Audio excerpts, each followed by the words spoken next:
Xabaringiz bor, joriy yilning 14-15 may kunlari oralig'ida bolalarni qo'llab-quvvatlash jamoat fondi tomonidan turkiyalik shifokorlar aynan Qoraqalpog'iston Respublikasiga kelib, 2 kun davomida 300 ga yaqin bolalarda malakali tibbiy ko'riklar o'tkazgan edi va aynan mana shu 300 nafar bolaning ichidan operatsiyaga muhtoj bo'lgan 100 nafari tanlab olindi va bugundan e'tiboran mana shu 100 nafar bolaga operatsiya ishlari amalga oshiriladi va aynan ma'lumot o'rnida mana shu operatsiya ishlari 29-iyundan boshlab 8-iyulga qadar davom etadi.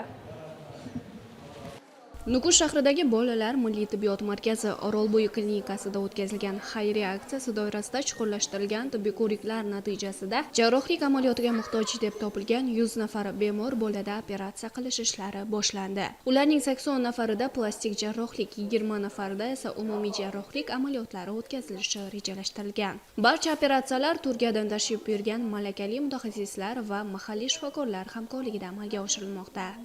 Biz davolamoqchi bo'lgan bemorlar guruhi asosan kuyish jarohatlari olgan bolalar hamda tug'ma nuqsonlar, ya'ni tug'ilishdan mavjud bo'lgan turli to'qima rivojlanishidagi anomaliyalarga ega bemorlardan iborat. Biz ularga yordam bera olishimizdan mamnunmiz. Uyushmamiz ta'kidlaganidek, bolalik davrida amalga oshiriladigan jarrohlik amaliyotlari ularning katta bo'lgandagi butun hayotini o'zgartirib yuboradi. Natijada faqat bolalar, balki ularning oilalari ham baxtli bo'ladi. Biz sog'lom jamiyatni shakllantirishga hissa qo'shishni maqsad qilganmiz. Bu bolalarning kichik hayoti davomida amalga oshiradigan kichik o'zgarishlarimiz yoki murakkab operatsiyalarimiz orqali ularning butun hayotini ijobiy tomonga o'zgartirishga va ularga foyda keltirishga harakat qilamiz.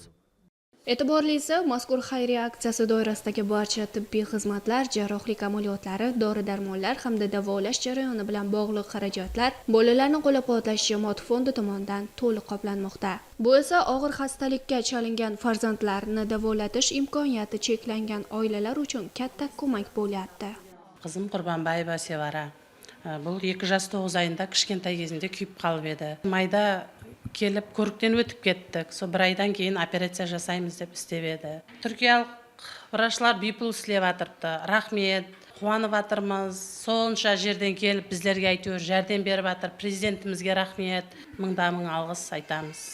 Farzandlarining salomatligi uchun oylab, hatto yillab tashvish chekkan ota-onalar bugun o'z minnatdorligini yashirmayapti. Ularning aytishicha, nufuzli xorijlik mutaxassislar ishtirokida bunday murakkab operatsiyalarning mamlakatimizda va mutlaqo bepul tashkil etilgani farzandlarning sog'ayishiga bo'lgan ishonchini yanada mustahkamlagan.